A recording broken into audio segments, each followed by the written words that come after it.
Gentlemen, here we are again. We've got another Henery here. This is a Henery 2kd-5. I did one of these just the other day, but it was a repair for a guy. This one's for sale. This one's going to go to a new home, and it is in really scooching good shape. Don't let this freak you out. It's just a piece of paper. The guy that owned this before it came here was conscientious enough to recognize the numbers fade from being hit by direct sunlight. So he took the time and he put a piece of paper back here. I guess now would be a good time to pull that out. Let's reach in here with the hemos. Oh no, don't fall apart.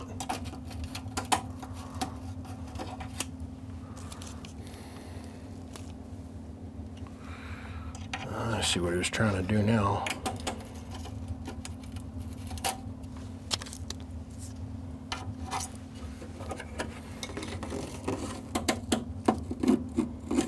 There we go. A little piece of film that was in here. It was held in with Scotch tape or masking tape. The numbers on this are pristine. And this is our inductor counter. This is what counts the... Here, I'll set you off to the side so you can see it maybe.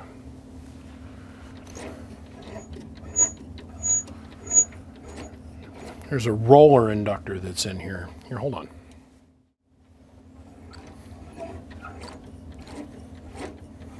Yeah.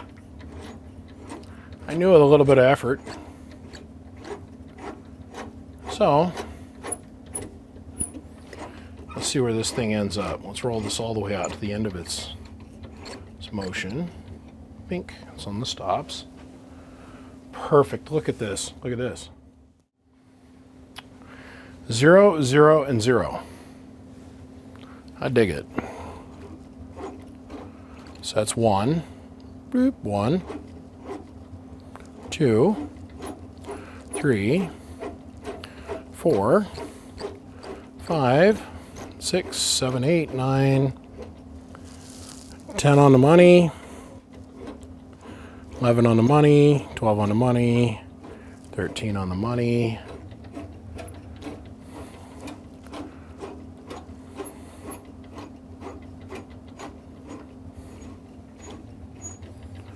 and pink. So 20 and overclock to 7. So 20,000. It's beautiful. Absolutely beautiful. So over here is our cap bank. And we've got our... Somebody has taken this apart. They've added washers on the top and on the bottom. I don't know how I feel about that. It makes me a little leery. Other than that one little thing, I mean, this thing is in just phenomenal shape.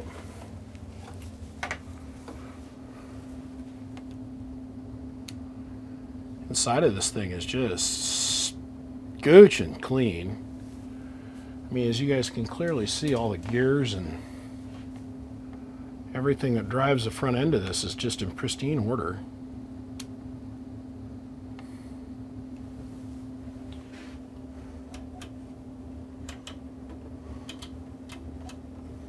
Setting that chain drive system up is a BITC.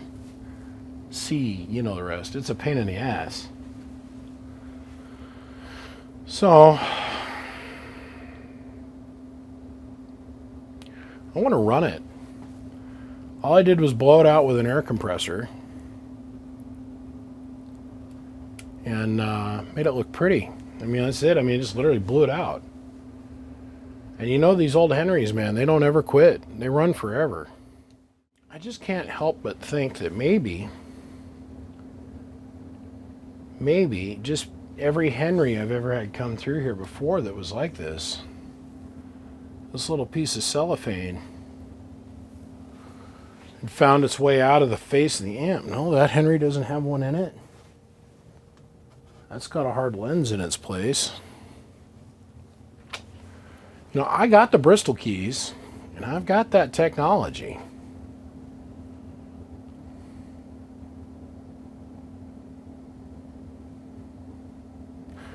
Yeah, I'm taking the face off. I've never seen this inside of one of these before, but oh well, it probably did save the window from, maybe it didn't.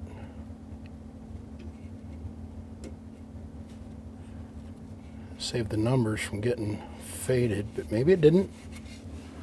I thought it was paper. I mean, I look back there and go, oh, it's paper. I've been having nightmares about trying to figure out how to fix this because a little counter drum on these things. I just kind of passively looked at it when I loaded it in the truck, and the little counter drum was white, and I went, oh no. And I finally started looking at it today, and I went, oh, cool, that's nice. The numbers aren't all faded out, so that's what I get for assuming. I don't know. We're using high-end, not high-end, just some Scotch 3M reinforced fiberglass back tape.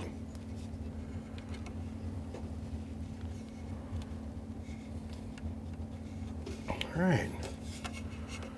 Good margins all the way around the window.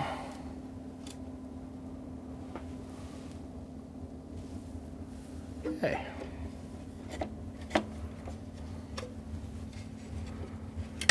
Let's see. Wise eyes here.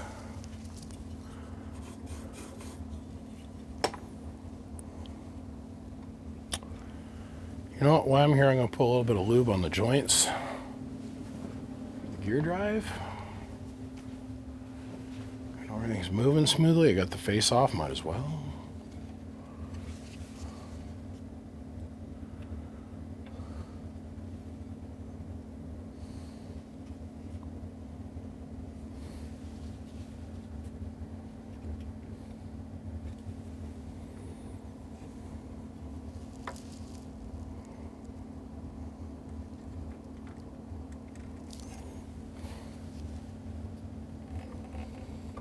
Bearing race down in there I want to get,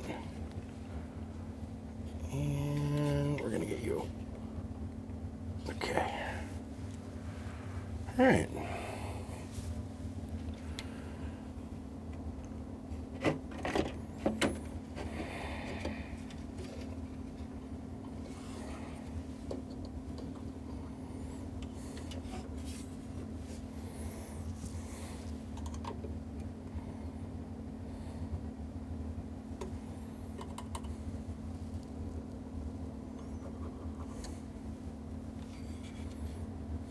I want to check that light bulb.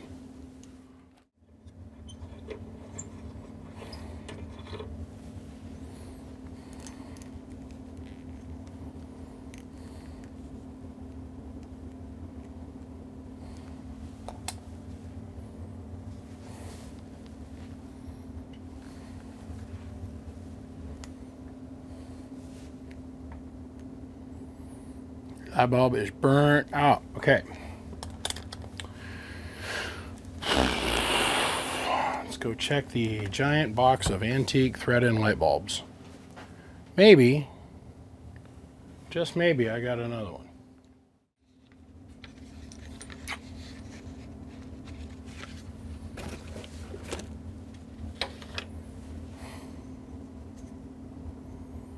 Yeah, I'm not getting a number off of this, but these are definitely the same. Let's say this is made in the USA.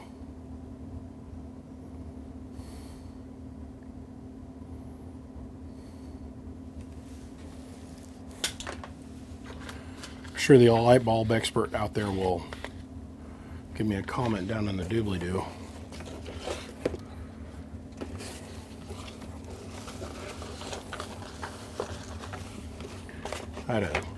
Actually I had a customer send me this box, and I've continuously added to it over the years.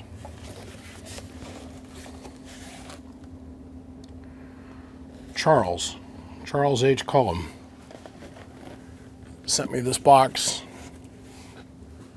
I'll go to send this in.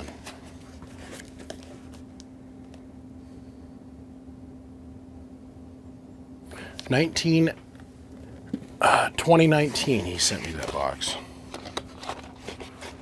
Yeah. And I've added to it probably twice over, and I thank you, Charles, if you're out there watching on this video. It's kind of like a motley bag of everything that I've ever needed, you know. So we'll slide this back down here.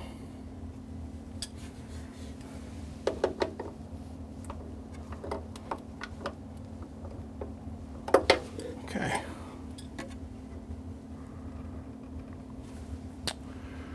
All right, that'll save me from having to take the face off one more time. Well, let's see. We oiled the fan. This little felt pad, there's a little nipple that's on the back of the fan, and there's a little piece of felt in there, and you just squirt a little man juice up in that thing, and it lubes it up and lets it spin and not make any noise. This is the kind that's got a 4-wire in it, so green, black, white, red. You want to get confused, go look at the manual. It's a little confusing. I actually found an old handwritten manual on the internet and the interboob. I'm not kidding. Part of the addendum in it that the guy wrote in there by hand is, if you can't afford a pair of, or if you can't afford 220 volt wiring, you should probably just buy a pair of 811As. Handwritten right underneath the diagram. I scrolled on down. It says hot, black, neutral, green, hot, white. And the 4th wire, which would be red in that equation, we need to put to ground, neutral. So I don't know anything about anything, but the red wire is usually hot. The white wire all of a sudden becomes a neutral. Green becomes case ground. And the black wire has also become hot, or second half of the single phase. At least that's how I've always understood it, since I had hair popping out around my schmeckle. So, hey, I don't know. I'm just, it's the guy wrote in the diagram, so I wired it up that way. And if you float the red wire and you don't attach it to ground, you're not going to get any power indicator light. Your light meter is not going to light up, and this meter has a hard time over here. But for the moment, we're going to accept the fact that the red wire now needs to go to the ground pin on a 3-pin plug. So yeah. Anywho, we got good high voltage, got good low voltage. Right at about 200 or 2000 volts. I feel very confident that this thing is going to work. I'll let the high voltage bleed off thoroughly. Going to ground, isolate, neutral, and we're going to, or neutralize. I'm going to put the 3500Zs back in there. These are old iMacs. I don't know if that'll come out or not, but they're definitely iMac tubes. Logo's way faded, but you know, looks aren't everything. These particular amps ran a little hot. This is the chimneyless version that doesn't have a chimney in it, so I'm very interested to see what happens when we get over here to the old 10-meter position. But before we can get there, we got to get the tubes in, blah blah blah blah blah. So let's get on with this dog and pony show. What you think?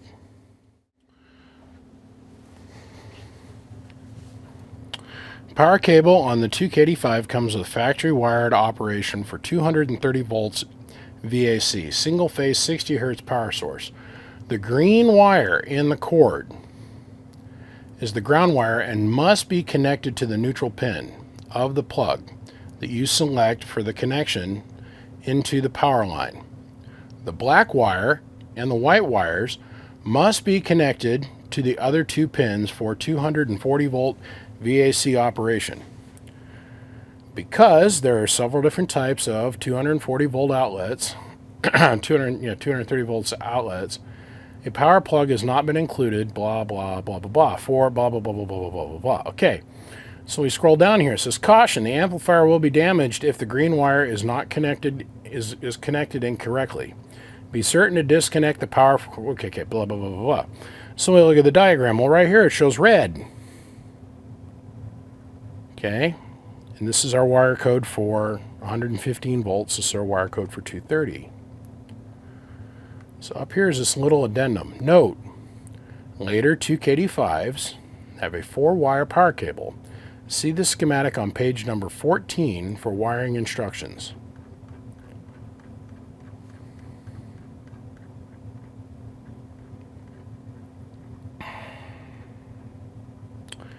This is page 14.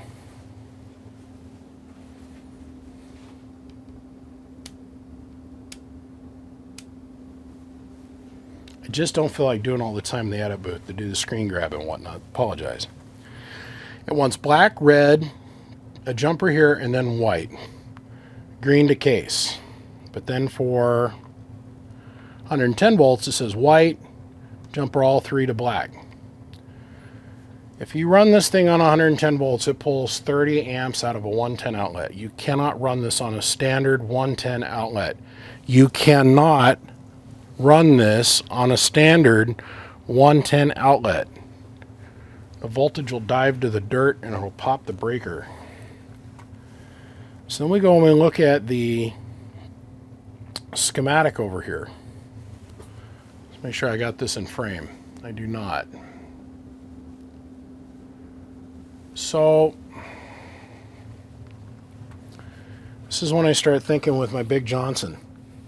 Great big old Johnson. No, when I start thinking with my little brain.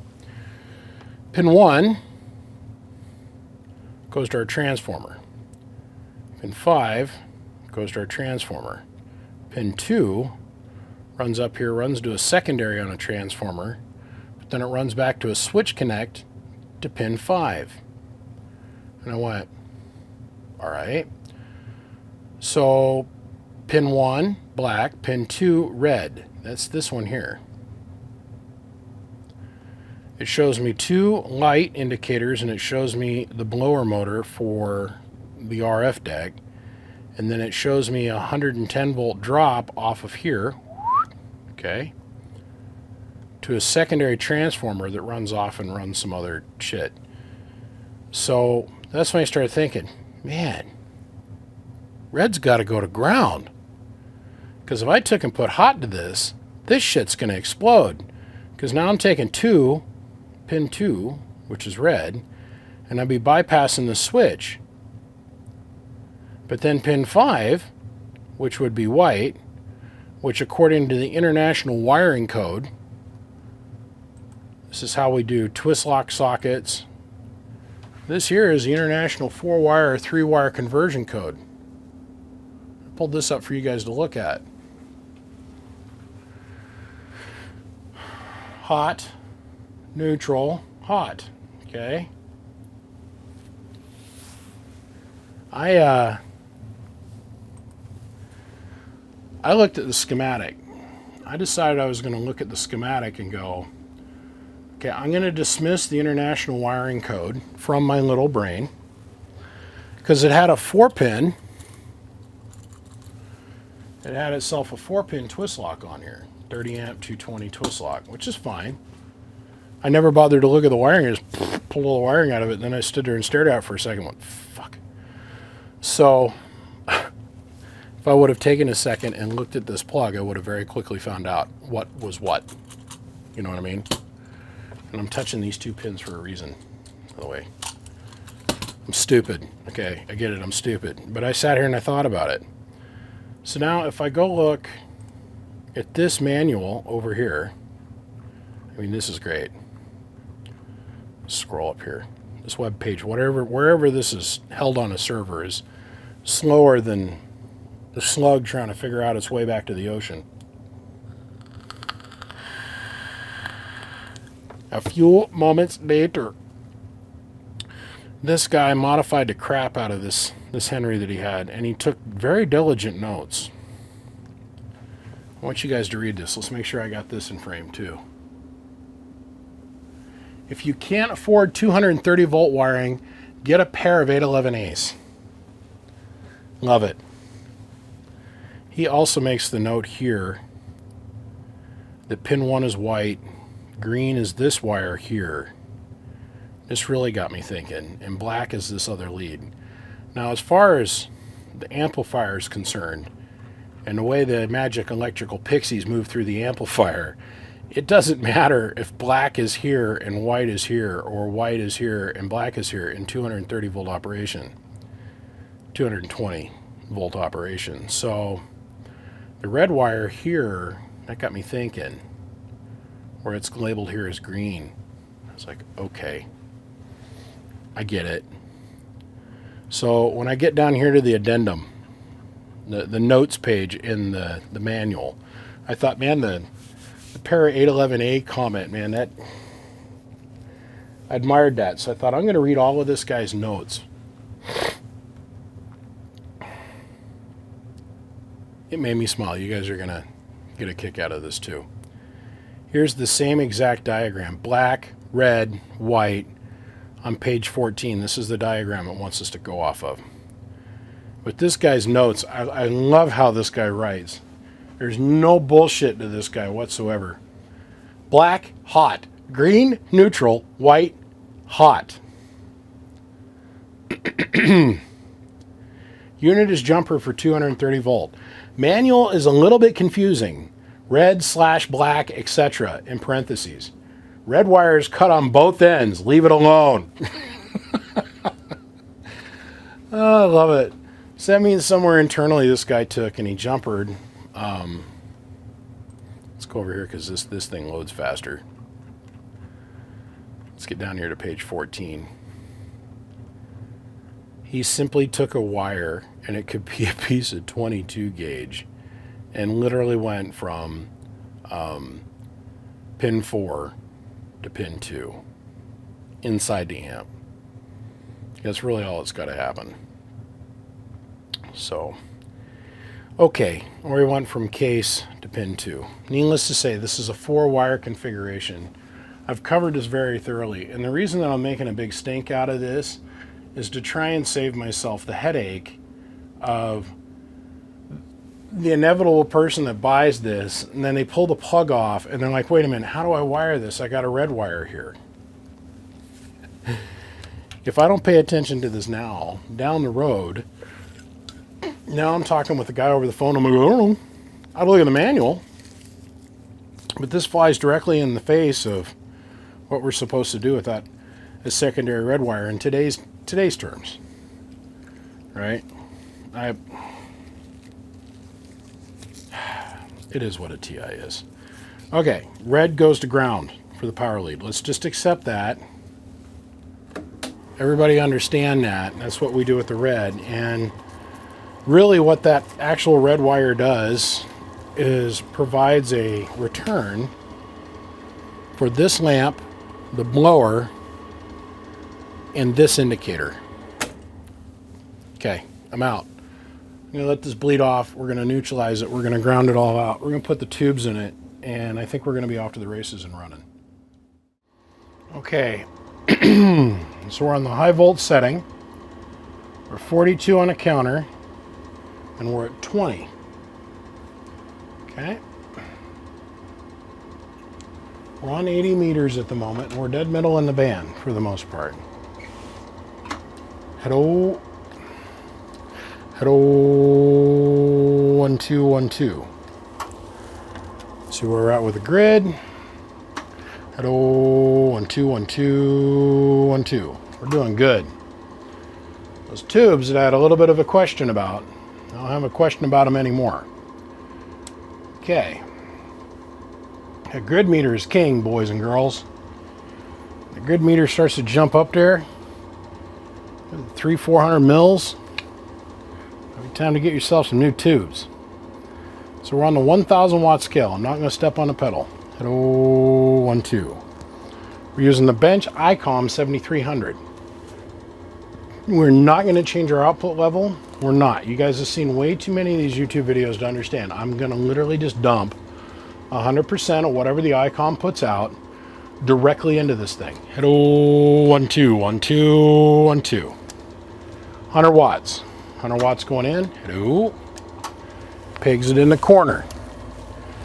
Pay attention. I'm only going to explain this to you guys one time. We're on 2X, so when the needle's all the way over here at the right, it's 2,000 watts. So we're reading this bottom scale right here in the middle. 40 is 900. This big hash mark here is 1,000. The next big one's 12, 14, 18, or 16, 18, and then 2,000 all the way to the right. Okay, so what we're getting out of this with 100 watts of drive, hello, 1, 2. Hello, 1, 2. Legal limit, about 16-ish, 15, 55, 16. It's because I haven't spent a lot of time tweaking on this. I'm sure I can get a little bit more out of it if I spend a little bit more time twiddly farting around with it. We're on 80 meters. Let's come up here. Of course, now we're in the glare capital of the universe. Set the camera up so I don't have a problem. You guys can see the hello, 1, 2, 1, 2. That's our pass-through tune, just so it's there. Hello, 1, 2, 1, 2, 1, 2, 1, 2, 1, 2. Nice, smooth, clean, smooth SWI on the input side. Okay. So now, let's jump over here to 40. Okay, so we're directly in the middle of 40 meter band. We're at 60. Let's, I'm sorry, slide over here, boys. So we're on the 2X scale. Hello, hello, hello, hello, hello, hello, hello, hello, hello. All right. Hello. I guess I was on the 1X scale. Oh yeah, I'm on the 1X scale. So we're on high. Let's come over here.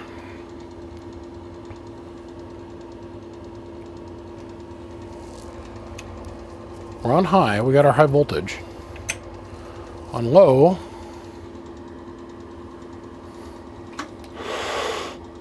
low, we're making about 800 and some watts. Click it back over to high.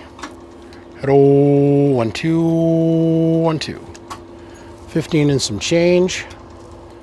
Let's take a look at what our grid meter is telling us. Hello, 1, 2, 1, 2, 1, 2, audio. Hello, 1, 2, 1, 2. Hello, 1, 2, 1, 2. Come on, focus. Hello, 1, 2, 1, 2, 1, 2. Points proven. Perfectly works on 40. Hello, 1, 2, 1, 2, 1, 2, 1, 2, 1, 2, 1, 2, 1, 2, 1, 2. Perfectly acceptable input SWR on 40. Now, if you take this side plate off, over here on the side, I want to use a non-metallic tuning device, plastique. Shove it in a hole and it'll allow you to adjust the input tune if you feel it's necessary. But it's really not. Okay. 20, here we come. 15.45, 455, 65. Hello, 1, 2. Oh, sorry. Hello, 1, 2, 1, 2, 1, 2, 1, 2, 1, 2, 1, 2, 1, 2. Hello, 1, 2, 1, 2. Hello, 1, 2, 1, 2, 1, 2, 1, 2. And the radio is producing. It's a little anemic on 40, always has been. Hello, 1, 2, 1, 2, 1, 2. Yeah. About 10 watts difference. No big deal. Sat here and tweaked and tweaked and tweaked on it, so. Hello, 1, 2, 1, 2, 1, 2, 1, 2. 200 mils. All right. On to 15. Okay, here we are on 15. We're at 80 and 74.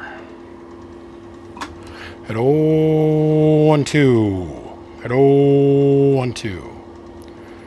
At 012. At 012. 12. Come on, give me a little more. All right, 15's working great. So, shh, we're not going to tell anybody. We're going to go there. Well, here we are, 19.1. And this thing is picky on 10 meters, by the way. It wants 80. Very, very, very picky. I'm sure if I stood here for another 5 minutes, I could get it to where it was like, find them extra 50 watts I'm missing here, but at 12, 12. Par for the course, what we've been getting out of it.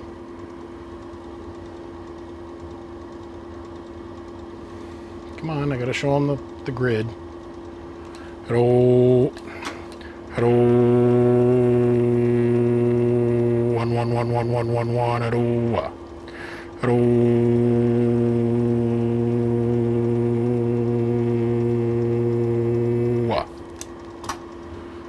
That's good. I did have to get out the tuning tool. It's this one here on the end, by the way. It was giving me a little bit of high input reflect on 10. Not saying it was tuned for any other frequency because that would be rude. I'm saying it was a little bit of a high input tune on 10 and I was able to readjust that down to where it's flat. So now this is where most ham operators and most radio operators would call it quits. They'd be like, okay, look, everything works. Yay, moving on. I haven't taken it to its max yet. And this is the biggest point of contention with every one of you guys I run into. Man, I can't stand that guy. He says it's okay to run 200 watts into an SP220. No, I'm not saying that. I'm saying that you need to, when you're testing the thing on the workbench, you have to put that much drive in it to test it to its max potential to make sure nothing's going to break. I mean, it is what it is. It is what it is. It just dawned on me. I never showed the frequency it was on or what I was driving this at on 10. So let's get on up here. Where are you going, camera? At 12, 12, 12. Look at that, perfectly flat input SWR. At 12, 12, 12. Okay. So let's go ahead and depart this little situation here. And let's swing like 200 watts of power into it and see what happens. Okay, so we've got the put more power into it device hooked up. We're still in the 10 meter band, believe it or not. And we're on the bottom end of it, but we're there. Hello, audio, 1, 2. Put about 120 watts into it. And even with that 20 watts worth of increase in power, oh, shoot, I forgot. Got to go to that 2x position. 1, 2. 1, 2. 1, 2. 1, 2. Right now, there's some self-defined expert ham guy out there going, oh my God, he's ripping the grids out of the tubes. No, hate to break it to you. Hello, 1, 2. Hello, audio, 1, 2. 1, 2. Hello, audio, 1, 2, 1, 2, 1, 2, 1, 2, 1, 2. Not doing any of those things. Well, then the next thing he's going to say is, oh my God, he's killing the power supply. 1, 2, 1, 2, 1, 2. I'm not. I'm just using a different radio, and I'm working AM. Okay? The radio that I have on here right now has very low audio injection on AM to keep the radio really clean. but is capable of huge peak envelope power. So now let's reach down here.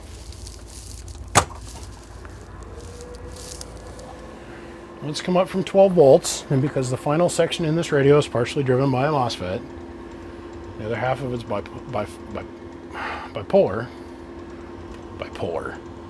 bipolar.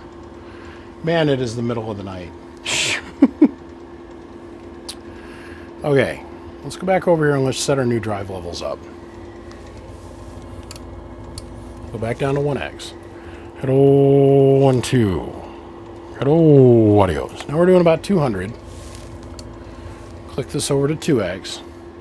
That needle's going to disappear in the corner now. Hello. But it can give us more.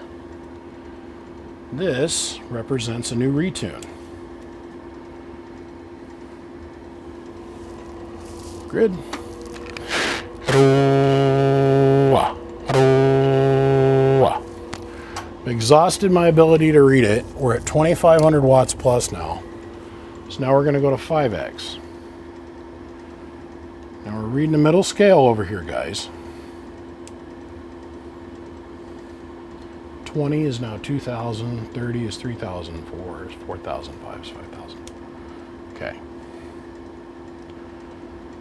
If we see 2,500 watts, I'm going to be tickled.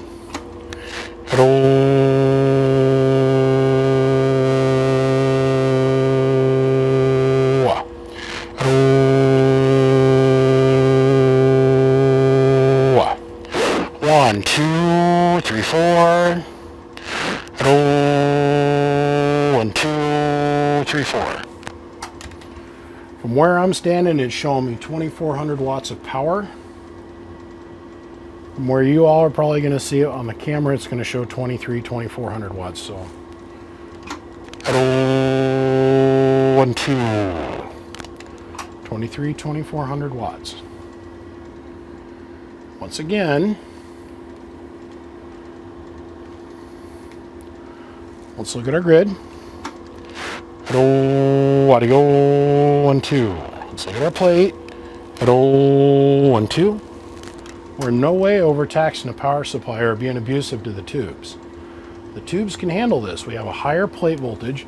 We have a heavier duty power supply in these things. It can take it. And this was designed in an era when most radios did 200 watts anyhow. So can we dispense with the bullshit? Really? I mean, I'm just saying. Just putting it out there on Front Street. Just saying. Oh, under that old Model T. Now, I can't suggest that you run your equipment on 10 meters like this, or 80 meters, or 40 meters, or anything like that, because right now we're in a closed, sealed loop, not talking to the outside atmosphere environment. We're talking into a dummy load that is grounded and bonded and does not leak as much as possible. Not intentionally transmitting into the atmosphere. The moral of the story is that it is possible, but we are way outside of what they consider to be legal.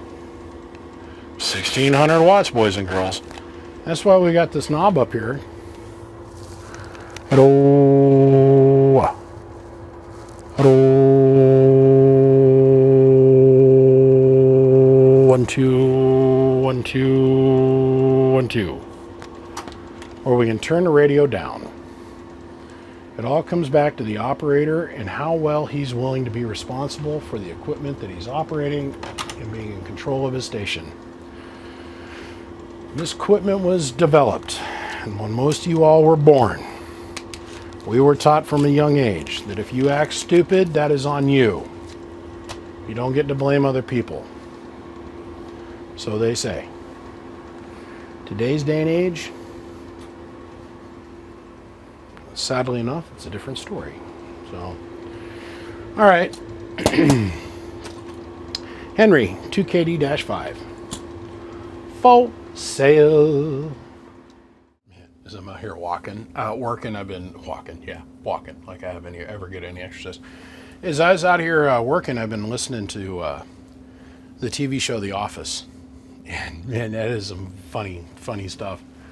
Let's take a little spin around here and let's take a look at the sides. There's a little scratch here and a little scratch here.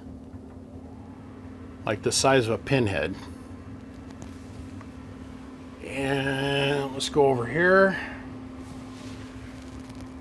There is no blemishes on this side of the cabinet at all, except for this little tiny scratch that's down here. You can barely see it. The faceplate on this thing is mint. There is really nothing to sit here and talk about. It's perfect. Out of the ones I've had come through here, this is a 10. Like a legit 10 for its age and wear. There's a little tiny scuff on the bezel over here, but other than that, the bezel ring isn't faded, the gauges aren't faded, the labeling is still all intact. It does have the 10-meter mod to it. Everything on this thing works perfectly. Even the ALC, which is tested. So I feel very, very comfortable standing behind this. You know, I got to take into account the time of the year that it is, and I got to think about a lot of different factors when it comes to a price on this. The last one of these that we sold it for $35. I'm not going to do that this time around because the price of shipping is so high. I think that we're probably going to ask $3 for this, and I don't feel that that's an unreasonable ask. It's tested with good tubes. The tubes are going to come separately in a separate container. Tubes are 100%. Nothing on this is stripped. It's in pristine condition. It is take out of the box, put on the bench, and go play. So, gentlemen, on that note, I'm going to run. You guys know the drill at this point. If you're interested, I mean, even call and make me an offer. I'm willing to listen, you know, and it might be something I'm willing to take. You never know. First one to text or call, reach out that gets this is the one that gets it. So, on that note, I want to say thanks to Siglant, thanks to MechMan, big thanks to Bird, Coaxial Dynamics, as always, Excess Power. Big thanks to the Patreons. Believe me, that helps me more than you guys will ever know. It costs $1. YouTube doesn't pay for anything, believe it or not. When I first started, it was a completely different thing. They've changed how they pay now. I could get 10 million views and it wouldn't matter. They don't pay for shit. So the Patreon thing is really what helps keep the lights on over here for the most part. So don't hesitate to come over and check it out. And a big thanks to the rest of you guys on YouTube just for following along. I appreciate it. And man, I hope you guys have a good weekend coming up. Let's see. The next thing I got to work on, I do believe, is either an SB220 or an American amp system. Our American amp supply. We're going to be working on tube linears here for a little hot minute. I got to get some of this space back. So, gentlemen, I'll see you. Click, click.